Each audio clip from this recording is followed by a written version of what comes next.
6:30, so it's time to start. No, they'll clue in. I bet they'll clue in. As they said in, y'all ever see The Quiet Man? Oh, you'll take his hand or I'll call your name out in service Sunday. Used to be more of a threat than I guess it is now. Y'all bow your heads with me. Let's open the evening in a word of prayer.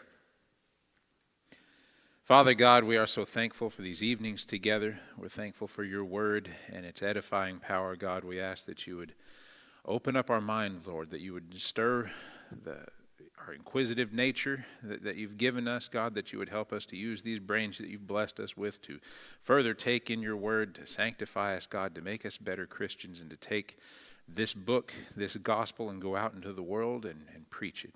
In your name we pray. Amen. So we're in Joshua chapter 18 this evening. And guys, I don't think we're going to have, but probably just next week in Joshua. There's only 24 chapters here. And at the clip we're going, I don't know that we'll have. We'll probably just wrap everything up next week and then be on to Judges, which excites me. Y'all remember where we're at in Joshua? 18, yeah. In a summarizing way, though, the fighting's over, right? They've come across the Jordan. They're in the Canaan, the promised land of Canaan. They've fought Jericho. They've fought Ai. They fought a bunch of different places. They fought a bunch of different kings. The fighting went on for about 7 years. And now all the fighting's over. They haven't completely wiped out the people in the land of Canaan, but there aren't any of them that are left to really put up a fight, except for some in the mountains in the south. But we had somebody step forward and say, yeah, don't worry about them. I'll take care of those. Now the rest of it's going on. So last time, and we've got slides. There we are.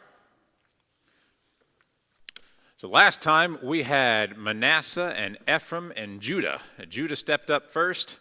He was the one that got Lot for his land first, and then it went to Manasseh and Ephraim, the twin tribes of Joseph, which was appropriate because those were the ones to whom the birthright and the preeminence of the firstborn had fallen after the wickedness that was committed by Jacob's true firstborn. He considered Judah to be his the one who would get the actual birthright of being firstborn, and then Joseph, the firstborn of his favored wife, is the one that actually got the double portion here. So where we left off last time, Judah and Manasseh and Ephraim had their land. So you see the green 2 blots there, and then the blue blot right under the green on the left-hand side, and then the purple in the bottom. But we're not quite to the point where Simeon's been carved out, that pink little circle in the middle of Judah there. So most of the promised land has been assigned already. Now it goes to the other tribes to cast lots, to have the gaps filled in where everybody else is going to fall with their land here. So we start with chapter 18, looking at verse 1 tonight. And the whole congregation of the children of Israel assembled together at Shiloh, and set up the tabernacle of the congregation there, and the land was subdued before them. So like I said, Judah, Manasseh, and Ephraim, they have their lots assigned to them now. And now, before the others are assigned, the whole congregation of Israel, all the elders, all the men and women, they all travel to a place called Shiloh, which I think is on that map. Yeah, I should have blown that up. We were going to say that. Shiloh is on there. Take my word for it. It's a territory of Ephraim. It's about 10 miles south of Shechem. So it's going to be in that light blue spot right in the middle, somewhere in there. So they had been 7 years at Gilgal. That's where they had made camp initially. That's where God had told them to set the tabernacle and make camp. They went from Gilgal up to Ai, Gilgal up to whenever I forget the name of the city, whenever the large collection of kings had come to attack them from the north. They headed up from Gilgal, but they've been camping in Gilgal for about 7 years. And it had been foretold in Deuteronomy, back in Deuteronomy 12, exactly what was going to happen right here. Let me read to you from Deuteronomy 12 real quick. Deuteronomy 12, verses 5 through 14. But unto the place which the Lord your God shall choose out of all your tribes to put his name, there, even unto his habitation, shall ye seek, and thither thou shalt come. That's saying I'm going to pick a place out of all the tribes to set up the temple here. I'm not doing it right now because this is Deuteronomy, but I am eventually. And thither ye shall bring your burnt offerings and your sacrifices and your tithes and heave offerings of your hand and your vows and your freewill offerings and the firstlings of your herds and of your flocks. And there ye shall eat before the Lord your God, and ye shall rejoice in all that ye put your hand unto, ye and your households, wherein the Lord thy God hath blessed thee. Ye shall not do after all the things that we do here this day, every man whatsoever is right in his own eyes, for ye are not as yet come to the rest and to the inheritance which the Lord your God giveth you. But when you go over Jordan, and dwell in the land which the Lord your God giveth you to inherit, and when he giveth you rest from all your enemies round about, so that ye dwell in safety, sounds about like where we are right now, then there shall be a place which the Lord your God shall choose to cause his name to dwell there. Thither shall ye bring all that I command you, your burnt offerings and your sacrifices, your tithes, and the heave offering of your hand, and all your choice vows which ye vow unto the Lord. And ye shall rejoice before the Lord your God, ye and your sons and your daughters and your men servants and your maid servants and the Levite that is within your gates. For as much as he hath no part nor inheritance with you, take heed to thyself that thou offer not thy burnt offerings in every place that thou seest, but in the place which the Lord shall choose in one of thy tribes, there thou shalt offer thy burnt offerings, and there shalt thou do all that I command thee. Now I read that because verse 1 of chapter 18 seems like it comes out of nowhere. It says, the whole congregation of the children of Israel assembled together at Shiloh and set up the tabernacle. Well, in just the previous chapter, they were casting lots for the assignment of the land to the different tribes.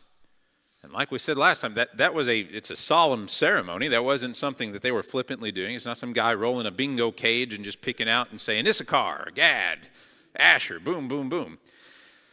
It was a prayerful, solemn kind of ceremony. They stopped in the middle of it. They did 3 tribes, and then they stopped for verse 1 of chapter 18. It says that the congregation of Israel went to Shiloh to set up the tabernacle.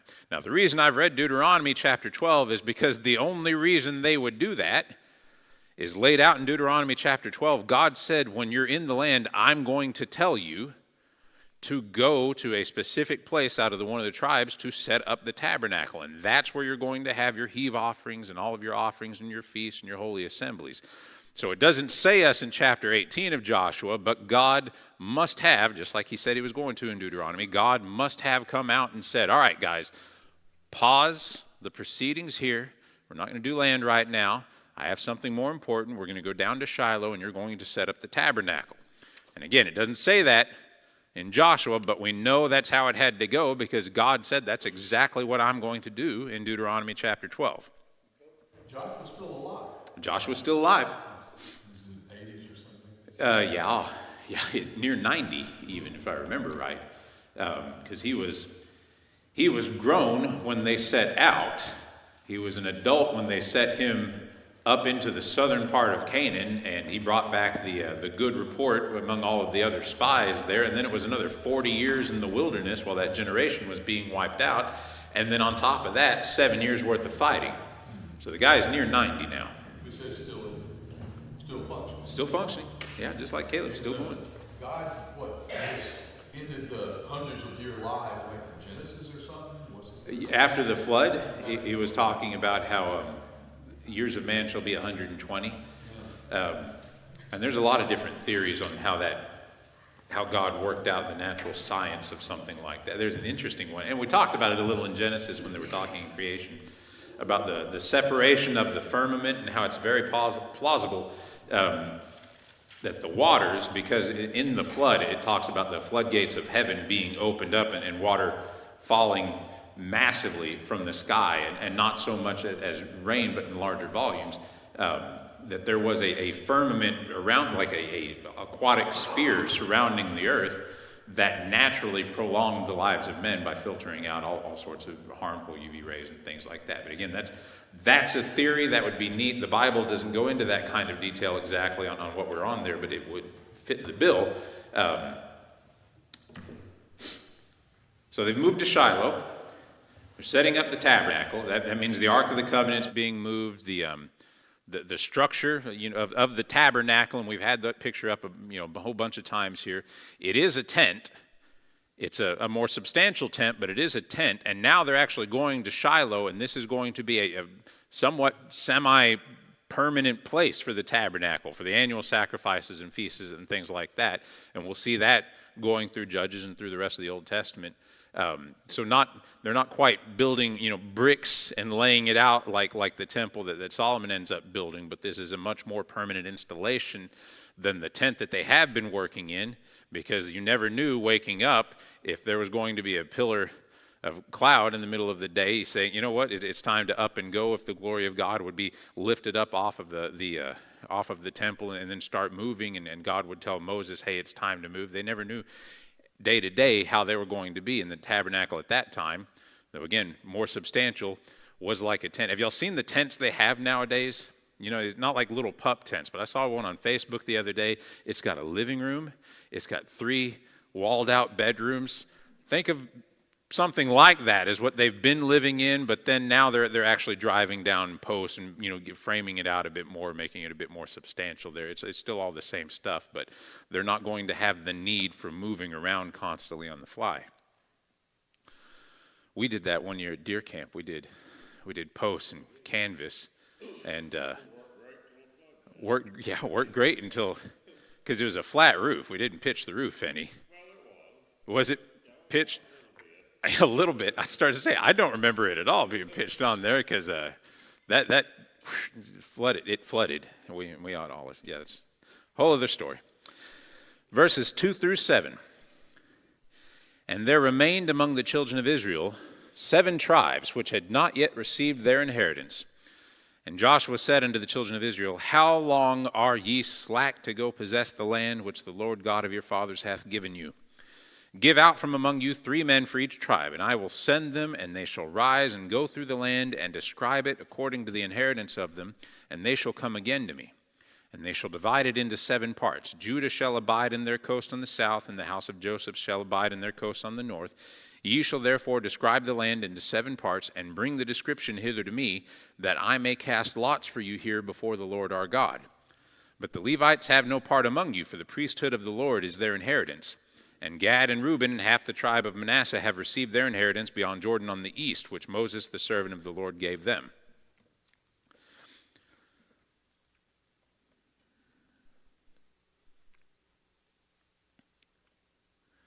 Let's see. That I copied and pasted something weird right there. I'm not going to read that. So they paused everything to go set up the tabernacle down in Shiloh. And then they got kind of involved in the work. They got kind of caught up in the day-to-day. Life kind of resumed after they set up the tabernacle down there. And before long, they had lost themselves in it. And there's different theories on just how long. Some scholars think they've waited up to a year before Joshua addressed them and stirred them back up. And some think a lot longer than that. But this time when he says, hey, you guys need to get back at the land, how long are you going to stay slack? He goes about it in a different way. So what we have had right now, and again, when we cast lots for Joshua and for Manasseh and Ephraim and the boundaries there that we read off last time, we don't have any idea how he came about those boundaries. It had to be the hand of God somehow acting on the way that he was casting lots that told him specifically how to carve things out. That's not what he's talking about, how he's describing them doing it here going forward. He's saying, I want 3 ambassadors from each tribe now. 3 ambassadors from each of the tribes are going to go out into the land and kind of map things out, explore the quality of the land, write descriptions of whether the land is, rocky or well-watered, if it's rolling hills, if it's fertile valleys, the cities that have been left there, any kind of infrastructure, anything like that. They're going to go out and they're going to do that, and they're going to draw, essentially, their own borders. 7 pieces of land here. And they would have gone out, more than likely, as one solid group, so as to get an impartial lay of the land here, because you can imagine if you sent 3 north and 3 south, and the land north was really good, and they all come back to meet, the guys that went north would say, no. y'all don't want the north. We looked at it. It's really not that great. We'll take one for the team. We'll take the north. There's nothing up there. Trust us. We're not seeing any of that. 21 guys go all the way around Canaan. They're mapping out everything. They're seeing the infrastructure and stuff that's been left over there, and they come back and they're bringing this cumulatively impartial description of the land to put in a book. And they divide it into 7 parts. They bring it back to Joshua so that he can cast lots for the remaining allotment of the land to the different tribes here. Now, this means, by human nature, they would have tried to break this out into as plots as equally distributable as they could. What I mean by that, you look at that map, they're obviously not the same area, right? We've got the yellow one up top that ends up with Naphtali is much bigger than Zebulun or Issachar right under it. So they're not all the same. But it was on them to try and make it relatively the same. So maybe Naphtali's bigger, but it's arid. It's only got a couple of really good cities in it and a couple streams. And then Issachar south of it is much smaller, but the land is fertile, and it's got all of these, it's got a pond or something like that.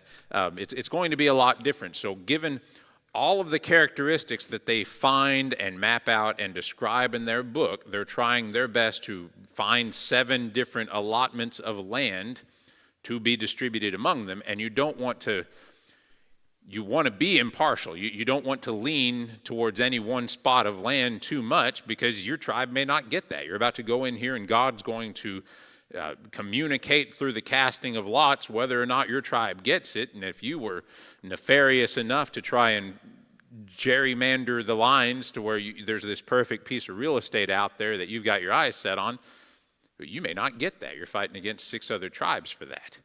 So they're trying to break it out into 7, not geographically equal, but as equal as they possibly can with all of the different qualities that they have on there. Verses, yeah.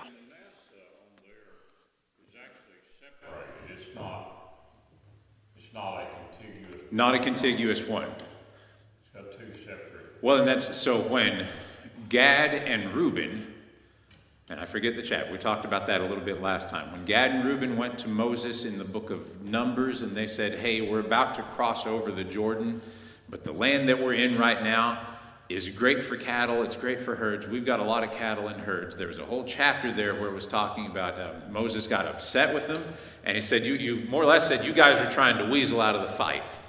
You want to stay on this side of the Jordan, you don't want to go over. That doesn't set well with me at all. And they said, no, you misunderstand. We're in for the fight. We'll go, but there's no reason. If we can have this land, there's no reason for us to up our families and our elderly and all of our cattle and all of our herds and take them across the Jordan and then come right back to this land. Why don't we just leave them here? Then we'll go across and fight with you. And Moses says, okay, that's fine. But don't think not a single one of you are going to set foot in your land until all the fighting is done, which they didn't know at the time, but was 7 years later. That's how it ended up. But at the very end of that chapter, after Moses is in agreement with them all, he says, and it says, and so it was the land east of the Jordan was given to Gad and to Reuben and then to Manasseh. Manasseh wasn't mentioned anywhere earlier in the chapter, but it was mentioned there in Manasseh, at the end of that chapter, that Manasseh was getting something. So Manasseh either wormed his way into that, or for whatever reason, when Joshua was recording this here, he decided to insert that detail, because he's writing it after the fact, and he was going to make it more accurate when he was writing it here. But he didn't know they didn't have a contiguous one. And then Judah, that's the one that put up, Manasseh and Ephraim put up a big fight because they were a twin tribe, and they said, we're powerful and we should have more than what we have. And he said, no. If you want more than what you have, there's a mountainous region up there. Go up there and take it. You've got plenty. That was the very end of the previous chapter. And then Judah, we're about to find out in a little bit here, had too much. And they said, you know what? This is a bit too much for us. And so Simeon carves out a little bit in the middle of that one there. 8 through 11. And the men arose and went away And Joshua charged them that they went to describe the land, saying, Go and walk through the land and describe it, and come again to me, that I may here cast lots for you before the Lord in Shiloh. And the men went and passed through the land and described it by cities into 7 parts in a book, and came again to Joshua to the host at Shiloh. And Joshua cast lots for them in Shiloh before the Lord. And there Joshua divided the land unto the children of Israel according to their divisions. And the lot of the tribe of the children of Benjamin came up according to their families, and the coast of their lot came forth between the children of Judah and the children of Joseph. So what he said is exactly what happened. 21 men went out. They described the land. They divided it. They wrote it all down in a book. They returned. Joshua led the distribution of the land, casting lots by the hand of God. Now, Josephus, you all know we've said that name before. Josephus is an ancient Jewish historian. According to Josephus, the process of them scouting out the land took 7 months. Do we know that for sure? No, it's not in the Bible. Josephus is a relatively accurate source as far as ancient historical sources go. Just take that to mean that it took them a long time for 21 guys to go all the way around the land of Canaan and come to a decision on mapping things out there. The tribe of Benjamin was the next one up to receive its inheritance, and verses 12 through 28 record the borders and the cities of the tribe of Benjamin, and I'm not going to do that again. I hope y'all got your fill of it last time. Chapter 19.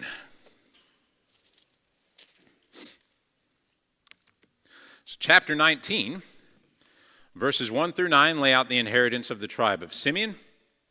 It is special again because, like we said, you see it's the orange dot in the middle. It's landlocked by the tribe of Judah. Apparently, at some point in the venture, the 21 ambassadors decided that the part of the children of Judah was just too much for them, so a lot was defined within the land of that tribe. Verses 10 through 16 details the inheritance of the children of Zebulun. 17 through 23 is Issachar. 24 through 31 is Asher. 32 through 39 is Naphtali. And then verses 40 through 48 relate the inheritance of the tribe of Dan. And this one's special because it's the only one listed that got there and found that the process had taken so long that the Philistines had begun to retake some of the land that the Israelites had previously conquered. They hadn't gone in and set up shop quick enough. They were starting to come back. It was like mowing a lawn. I thought we just mowed this, and here I am trying to have a party, and now the grass is already back here. Verses 49 through 51 in chapter 19. When they had made an end of dividing the land for inheritance by their coast, the children of Israel gave an inheritance to Joshua the son of Nun among them. According to the word of the Lord, they gave him the city which he asked, even Timnath-Serah in Mount Ephraim, and he built the city and dwelt therein. These are the inheritance which Eleazar the priest and Joshua the son of Nun and the heads of the fathers of the tribes of the children of Israel divided for an inheritance by lot in Shiloh before the Lord at the door of the tabernacle of the congregation. So they made an end of dividing the country. Read that section to point out the amazing humility that we see in Joshua's leadership. So he waited till the very last, until all the land had been distributed, until every last tribe and person and elder and all of them had received exactly what God had promised them. And then he received from among them his own place. And not a land, not a kingdom, just a city. And we don't even know how big the city was. And when so many other leaders in his position would have demanded more out of what they had, he said, no, I'll just take this one little city here. He got a city, and he rebuilt it too, because it had seen a little bit of demolition within the 7 years of fighting.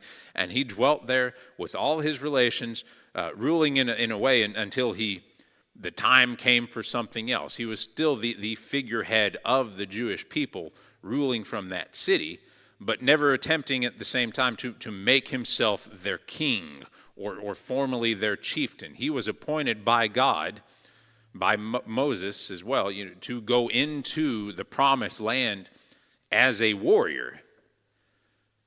And 7 years worth of fighting and a whole lot of bloodshed And at the end of it, this old warrior has found himself a city, and he's starting to settle down, and they're still looking to him as a leader of sorts, but he never feels like he is their king. It's an amazing humility for him to never want to cross that line. He knows that God picked him for a specific purpose, to lead the children of Israel in battle into the promised land here, but God is their true king. God is the true leader, and he never tries to usurp that or step up to that line there.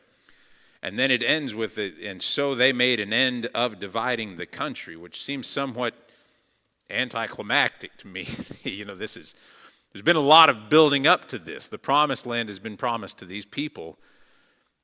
400 years of Egyptian slavery, and now they've finally made it. They've watched every one of the previous generation die in the wilderness. They fought for it for 7 years, and now they're finally there. And so they made an end of dividing the country. It's almost like a Tolkien novel, how it just passes by without really a fanfare to it. Chapter 20, verses 1 through 9. The Lord also spoke unto Joshua, saying, Speak to the children of Israel, saying, Appoint out for you cities of refuge, whereof I spake unto you by the hand of Moses, that the slayer that killeth any person unawares and unwittingly may flee thither, and they shall be your refuge from the avenger of blood. And when he that doth flee into one of those cities shall stand at the entering of the gate of the city, and shall declare his cause in the ears of the elders of that city, they shall take him into the city unto them, and give him a place, that he may dwell among them. And if the avenger of blood pursue after him, then they shall not deliver the slayer up into his hand, because he smote his neighbor unwittingly, and hated him not beforetime. And he shall dwell in that city until he stand before the congregation for judgment, and until the death of the high priest that shall be in those days. Then shall the slayer return, and come unto his own city, and unto his own house, unto the city from whence he fled. And they appointed Kedesh in Galilee, and Mount Naphtali, and Shechem in Mount Ephraim, and Kirjath Arba, which is Hebron in the mountain of Judah. And on the other side, Jordan by Jericho eastward, they assigned Bezer in the wilderness upon the plain out of the tribe of Reuben, and Ramoth and Gilead out of the tribe of Gad, and Golan and Bashan out of the tribe of Manasseh. These were the cities appointed for all children of Israel, and for the stranger that sojourneth among them, that whosoever killeth any person at unawares might flee thither, and not die by the hand of the avenger of blood, until he stood before the congregation. That's an EMAP. I just put that on there. That's modern day Israel overlaid with the land of Canaan, just to show you. You see on there that it's slightly different scaled.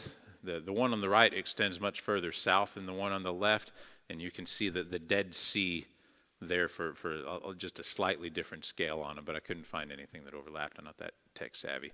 There we are. Boom. Cities of refuge. Y'all remember talking about the cities of refuge? Because they've come up a few times, haven't they? This was a big deal for them.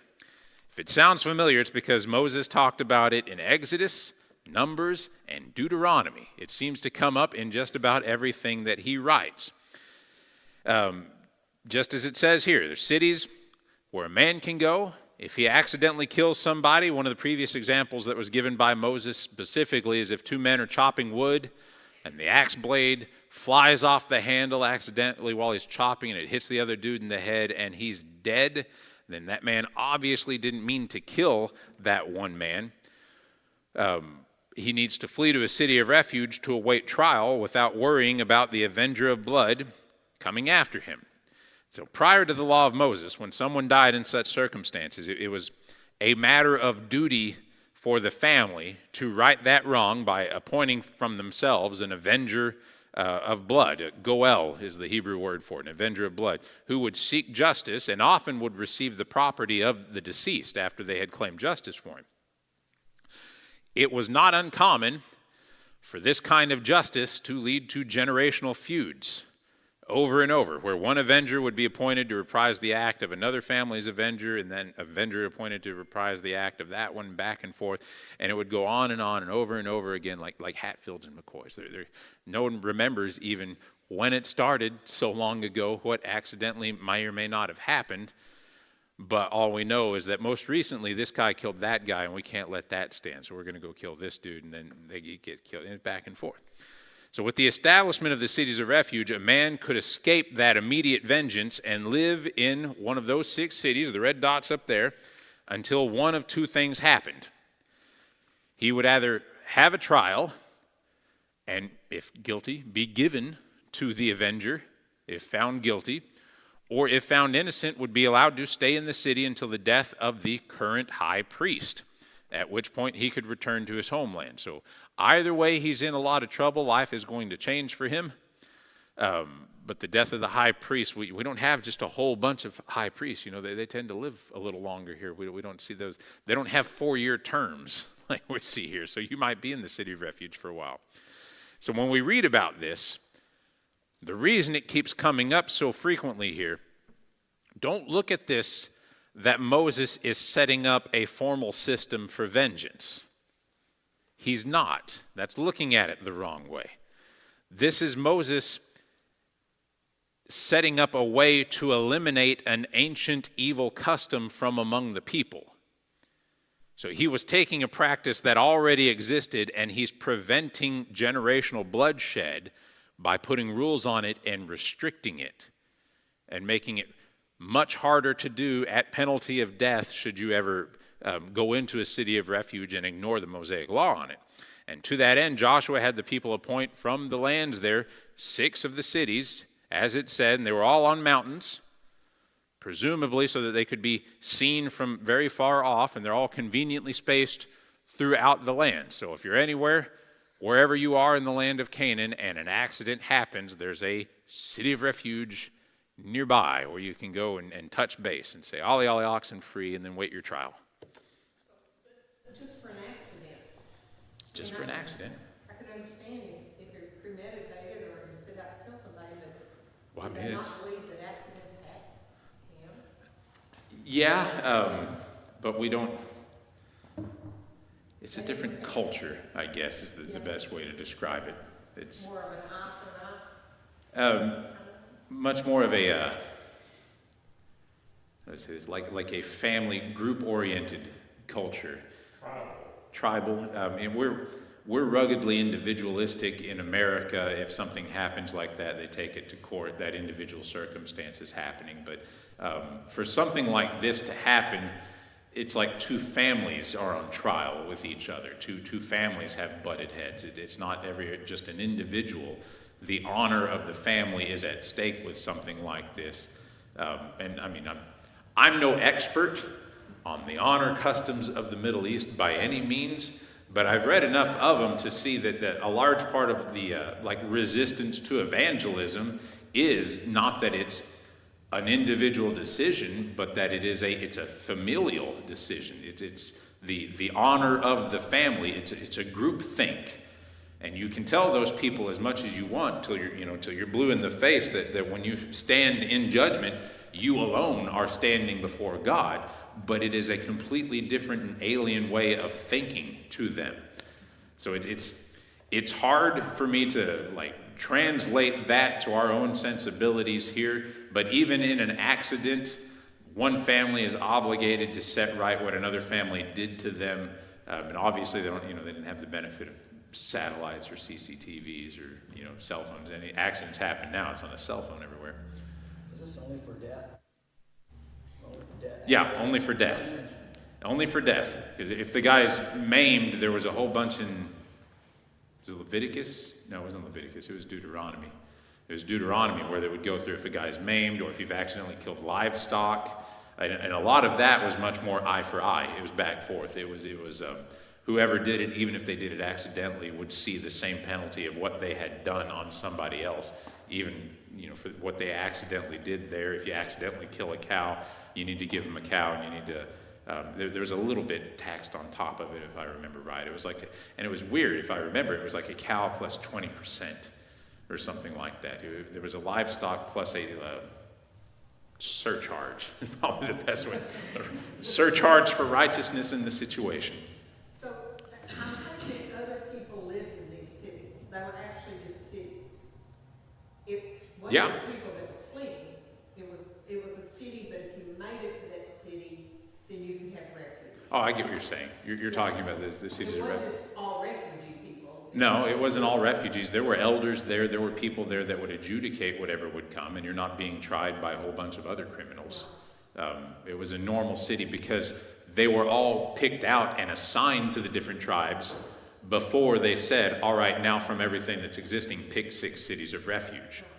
So, yeah, there was normal population within it. Think of it like a county seat or a capital or something like that, some type of special elevation to that city. Probably a lot of attorneys. I would imagine. I feel that way. I tell people working at the bank, because I'll say, well, I think you need an attorney. And they go, oh, really? Where can I get an attorney? And I'm like, I can throw a rock out our front door and accidentally hit 2 attorneys in the back of the head. They're so thick downtown Sherman. Go find an attorney if you need one. Plus, you have your brother's cards. I give those, I can't say that formally on. Oh, but you can't do that. No, I'm working for a large corporate bank, I can't. That's nepotism. I didn't say that. So this is my 2 weeks. Chapter 21. My name is Marsha Monaco.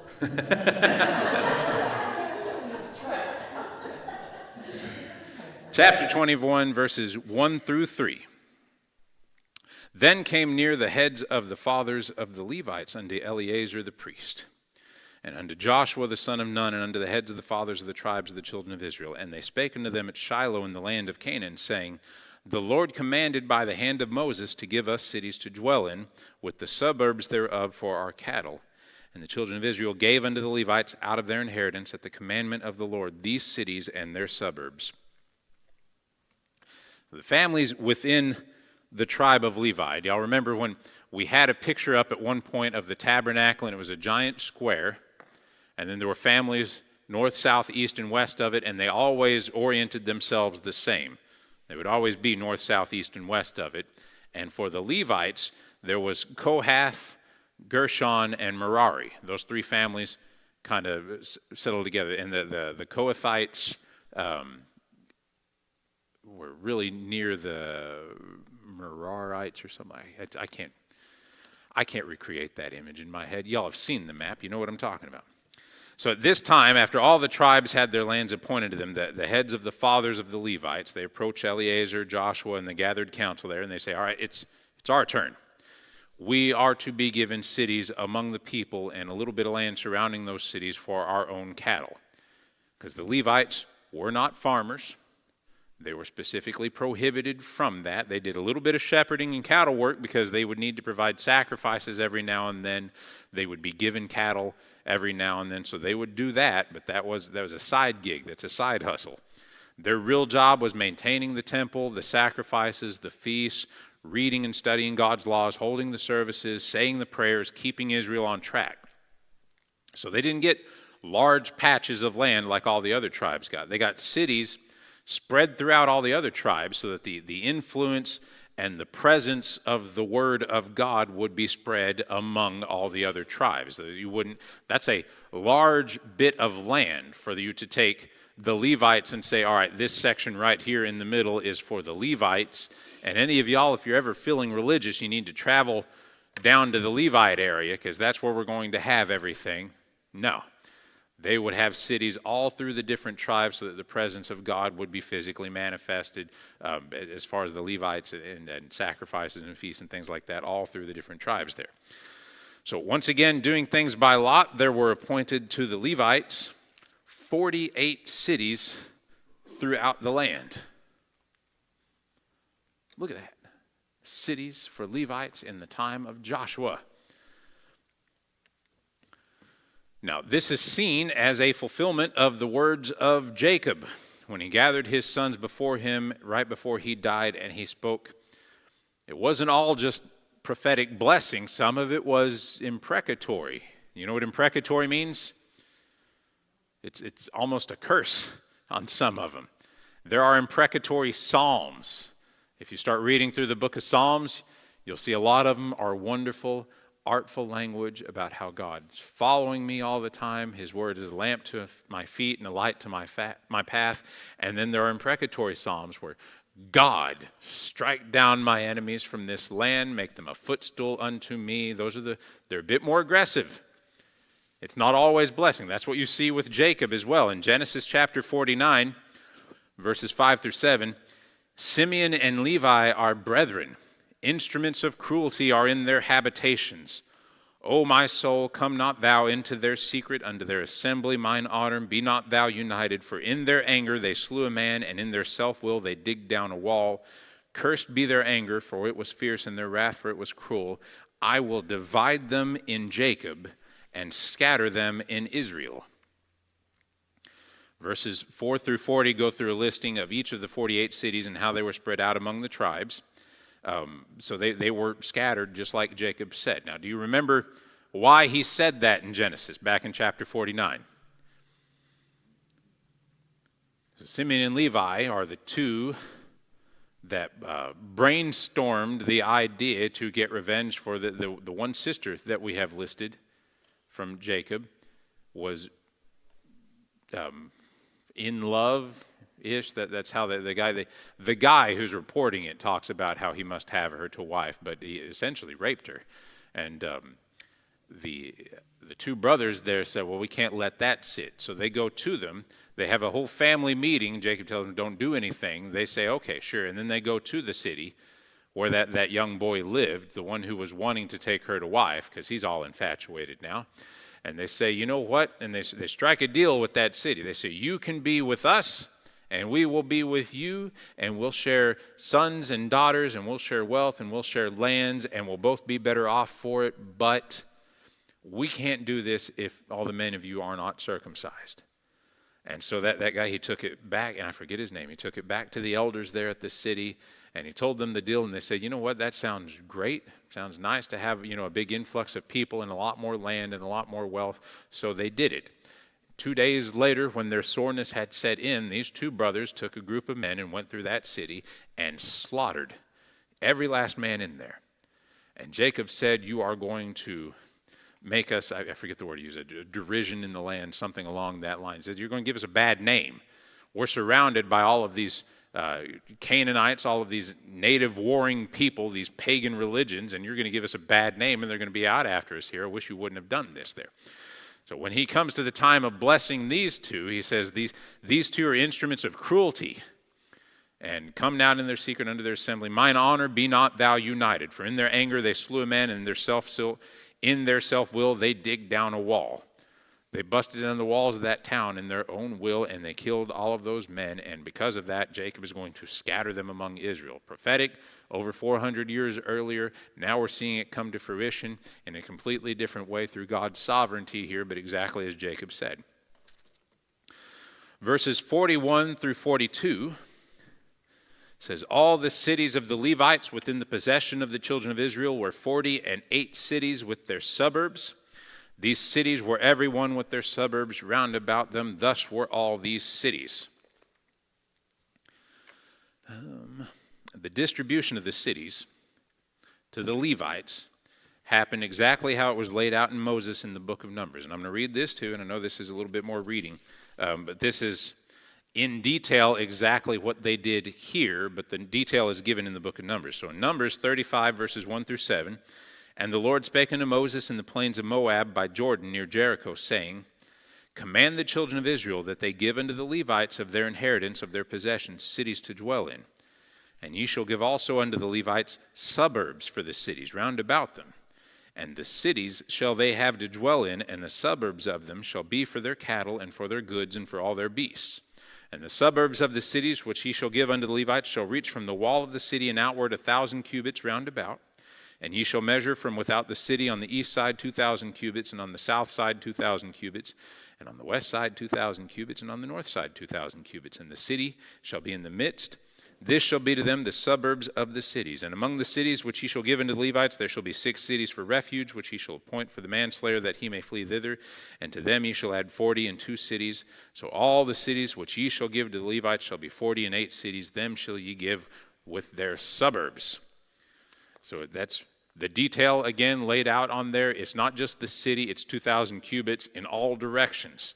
They're getting square footage from there. They get a suburb around the city, not farm land, but enough land to graze their cattle, to keep their herds, do things like that. verses 43 through 45. And the Lord gave unto Israel all the land which he sware to give unto their fathers, and they possessed it and dwelt therein. And the Lord gave them rest round about, according to all that he sware unto their fathers, and there stood not a man of all their enemies before them. The Lord delivered all their enemies into their hand. There failed not out of any good thing which the Lord had spoken unto the house of Israel, all came to pass. This is a formal, triumphal statement of God's faithfulness to the children of Israel. The fulfillment of all God's promises. This is Joshua saying there was not a single thing in all of this that God promised us concerning the land, concerning our enemies, concerning how we would be in our well-being that did not come to pass. They have the land. After Joseph's prophecy, 400 years of slavery in Egypt and a generation of Israelites lost in the desert, the war is over. The remaining Canaanites, because there are still Canaanites, you remember? There's still some of them remaining that they've taken as tributaries, that they didn't want to quite beat down. They didn't want to drive them out, but they said, you know what, you can stay here. We're going to keep you. You just pay us. They have that. They have a small group of Gibeonites that is getting their water and chopping their wood because they put on old clothes and grabbed moldy bread and torn up wineskins and threw some dirt on their camels and then showed up into the camp and said, we've traveled a long way. So a little bit of subterfuge, but they ended up making a treaty. So they're still in the land. There are still giants in the south until they get wiped out here. Caleb's going to go down there and take that land and wipe all of them out. So there are still little patches of Canaanites there, but they're not enemies. Why are they not enemies? Because they got no leg to stand on. Not a single one of them's got any bit of fight left in them. There stood not a man of all their enemies before them. That doesn't mean that there's not any enemies. It means they can't stand before them. All their enemies have laid down. They're now their footstool. And at long last, God's people dwell in God's promised land. And that's all we've got for tonight. We've got about, 3 more chapters? And then we'll see what they end up doing with that promised land now that they're in it.